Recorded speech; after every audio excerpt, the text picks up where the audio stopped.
un conjunto de entrevistas a viejos maestros que me tocó la suerte de tener y compartir con ellos las aulas sanmarquinas.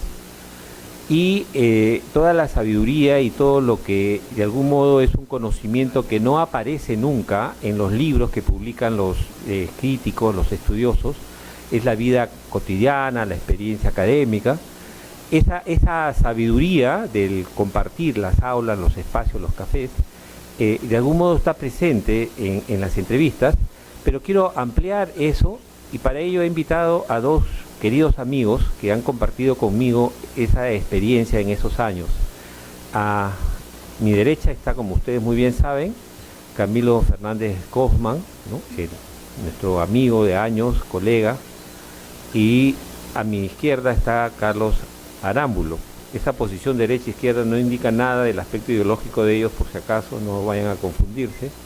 Ambos son amigos y hemos compartido en las aulas. Y bueno, la dinámica va a ser bastante sencilla, es casi un conversatorio. Yo les voy a ceder la palabra en primera instancia, si te parece, a Camilo, Carlos. Y después de la intervención de Camilo, le cederé nuevamente la palabra a Carlos. Y trataré, en base a lo que ellos digan, conversar, a efectos de que ustedes puedan enterarse de lo que les he dicho, ¿no? Cómo era la Facultad de Letras, la Escuela de Literatura, unos años atrás, cuando todavía muchos de los maestros a los cuales entrevisté, y en el libro está su respuesta, estaban pues cotidianamente con nosotros. Así, sin más preámbulos, le voy a ceder la palabra a Camilo Fernández Kaufmann. Buenas noches. En primer lugar, quiero agradecer a Miguel Ángel por la invitación a presentar su libro de entrevistas, que me ha parecido muy ilustrativo del diálogo en tanto forma de conocimiento, de intercambio de opiniones, etcétera, ¿no?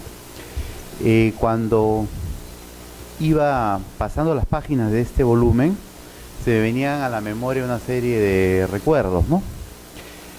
Por ejemplo, nosotros ingresamos a la Universidad de San Marcos entre los años 1982-83 aproximadamente, y encontramos un ambiente bastante ambivalente, lo voy a llamar así, ¿no?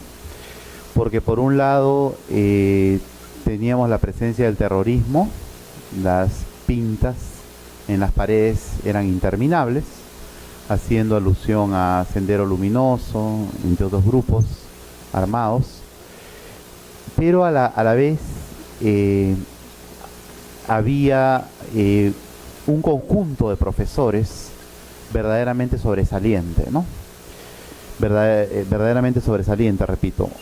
Yo recuerdo en particular que en el primer ciclo tuve la suerte de llevar un curso de introducción a la interpretación de textos literarios que nos dictó el profesor Raúl Bueno, y que en realidad me marcó, ¿no? Prácticamente hasta el día de hoy, ¿no? No puedo dejar de pensar en el análisis que hizo magistral, el análisis del poema Idilio Muerto de César Vallejo, o algún soneto de Góngora, un soneto barroco, que en realidad fue para mí un estímulo, y lo es hasta el día de hoy, ¿no?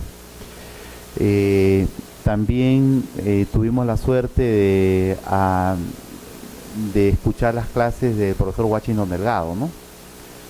Quien siempre, como lo he dicho en alguna entrevista por ahí, iba con un libro pequeño, a veces se acercaba, ¿no? Me acuerdo que las poesías completas de Guren, una edición muy pequeña, y comenzaba a hablar, no empezaba por la poesía del célebre escritor barranquino, sino de la ciencia, el arte, las vanguardias, prácticamente evidenciaba una cultura enorme, ¿no? Sin duda. Bien, cuando vemos estas entrevistas nos damos cuenta de algunas ideas. Miguel me ha pedido ser corto porque quiere sobre todo que haya un diálogo, y yo estoy de acuerdo con ello. Y hay dos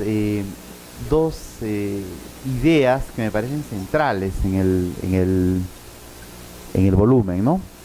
Una de ellas es la que nos dijo Antonio Correjo Polar, quien fue nuestro maestro, y que aparece en este libro, y él afirma que el método debe adecuarse al objeto de estudio, lo dice en la página 81, ¿sí? Y la otra es una noción sumamente interesante de Washington Delgado, y que verdaderamente ha calado en mí en muchas ocasiones, porque eso lo decía con cierta asiduidad, ¿no? Si no hay una agudeza en el crítico, el método no va a tener éxito. El método es una ayuda, pero esa ayuda es sobre la base de una agudeza. O sea, si no es un crítico agudo, sutil en sus observaciones, el método no va a suplir esa deficiencia. Va a ser una ayuda. Hay que tener una formación en teoría literaria, hay que estar muy bien informado en el ámbito de la metodología y la investigación literaria, sin duda, pero esa agudeza no la pone nadie, la pone el crítico sobre el tapete. Y eso es Estuardo Núñez, eso es Alberto Escobar y Antonio Cornejo Polar. Creo que son tres grandes nombres que recorren este libro.